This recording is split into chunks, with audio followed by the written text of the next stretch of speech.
We're here today because currently Rory O'Neill, Panti Bliss' interview on the Saturday Night Show has been censored on the RTE website.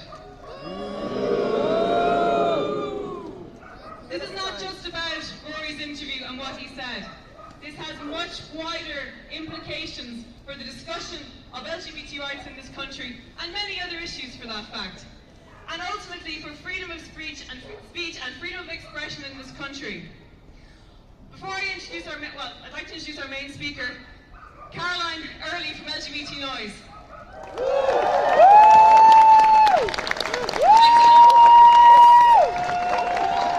Thanks everybody. Over the past 2 weeks, there has been a justifiable outpouring of anger and frustration in response to RTE's post-silencing of Rory O'Neill's comments and their subsequent unwarranted apology for these comments. But today is not just about this controversy.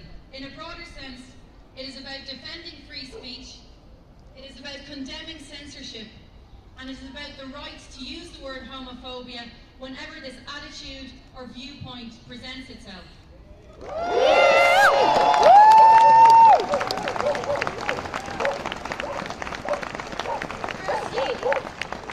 LGBT Noise would like to extend our support to Rory O'Neill. I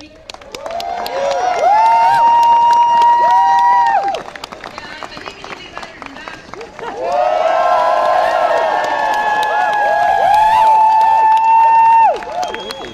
I believe he's here today, so let's show him some love.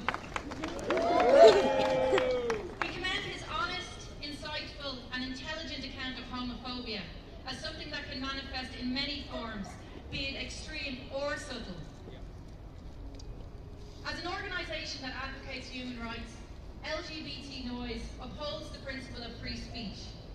We defend the right to identify, expose, and speak out against homophobia in all its forms, whether that's explicit or implicit.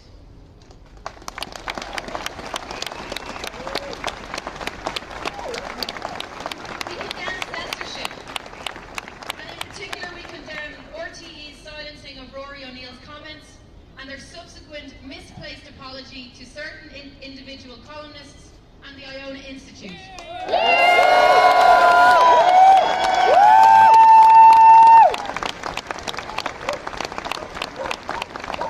also condemn the use of taxpayers' money to pay so-called damages to the Iona Institute, an organisation that has consistently pushed an anti-gay agenda cloaked in the rhetoric of traditional family values and child welfare.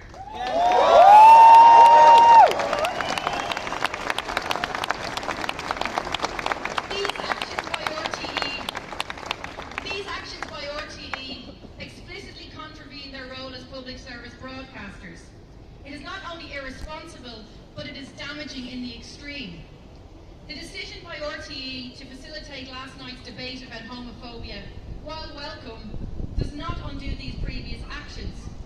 There are huge question marks hanging over RTE about their impartiality, particularly in light of the referendum on marriage equality, which is due to take place within the next 2 years.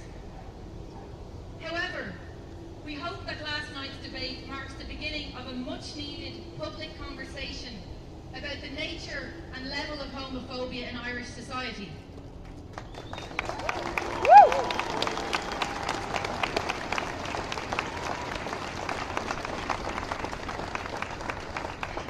Up until this weekend, the debate had not been reflected in the mainstream media. And the actual real debate about the nature of homophobia, well, the mainstream media has remained deafeningly silent about this. However, just because the mainstream media are remaining silent does not mean that we have to. In fact, we have a responsibility, both to ourselves and each other, to speak out against homophobia.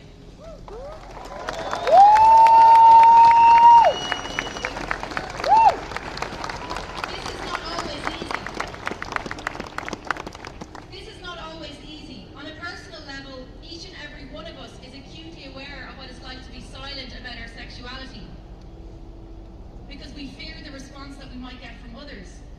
Each and every one of us is aware of the courage it takes to speak out about who we are.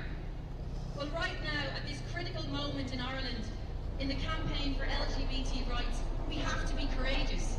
We cannot be silent, and we cannot allow anybody else to silence us.